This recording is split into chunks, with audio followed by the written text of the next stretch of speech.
Maganda na naman ang ipinakita ni Reynam Batak.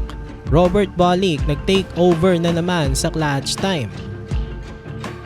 NLEX Road Warriors versus Blackwater Bossing. Undefeated pa nga rin ng Bossing na may 3-0 win-loss record at number 1 pa sila sa standings ngayon. Habang ang NLEX ay may 3 wins na rin at 1 loss. First quarter ang hirap agad ng ginawang tira ni Robert Bolick. Step back 3-pointer. Kaso naka 15-8 start ang Bossing sa paunguna nila Reynam Batak at Bradwin Ginto. Combined 11 points nga sila sa first 15 points ng Bossing. Around 5 minutes, pinasok na ng Bossing si JD Tungkab at naka-score nga agad ito. Tapos Reynam Batak naka-score na naman off the glass pa ang kanyang 3-point shot. Meron na siyang 9 points dito sa first at lamang din ang Blackwater at the end of the first quarter 26-22. Second quarter nakalamang ng NLEX after ng 3-pointer ni Robbie Herndon. Nagtuloy-tuloy nga rin ang kanilang run at tumabante na sila ng 6 points 36-30. Tinapos lang ni Big Game James Yap ang run ng NLEX sa kanyang 3-pointer.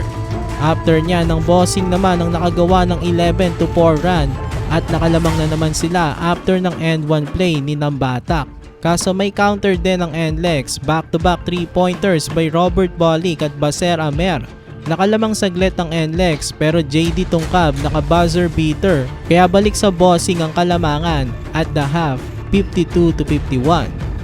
Third quarter nakalamang na naman ng NLEX. Robbie Herndon ginulat ang Bossing sa kanyang napakalayong 3-pointer.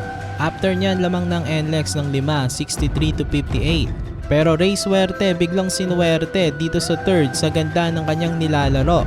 Umiscore siya ng 5 straight points, pang tabla pa ang kanyang 3. Tapos bago matapos ang third, naka-end 1 naman si Troy Rosario after ng kanyang power move. Nakompleto niya rin ang kanyang 3-point play at umabante ulit ang Bossing at the end of the third, 72-71. Fourth quarter nakagawa ng run ang Bossing sa paunguna ni RK Ilagan at JD Tungkab. May combined 11 straight points ang dalawa sa simula ng fourth. Pero after niya, naka 9-3 run ang NLEX. At nakalamang ulit sila sa tres ni John Nermal, 88-86. Naging back and forth na rin ang laban hanggang dulo. Naka-tres na naman si JD Tungkab. Lamang ulit ang Bossing, 91-90.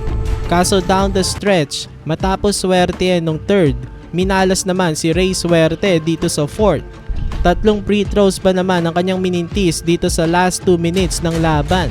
After niyan, 2 magkasunod na tres ang binitawan pa nila Anthony Semerad at Robert Bolick. Pero bumawi naman si Ray Suerte sa kanyang 3-pointer. Baba sa 3 kalamangan ng NLEX, 100-97. Kaso sumagot na naman ng tres si Bolick. At ayan na nga ang nag-sealed sa laban. Nanalo ang NLEX at sila nang magiging first seed. At dudungisan naman nila ang undefeated na record ng Boss.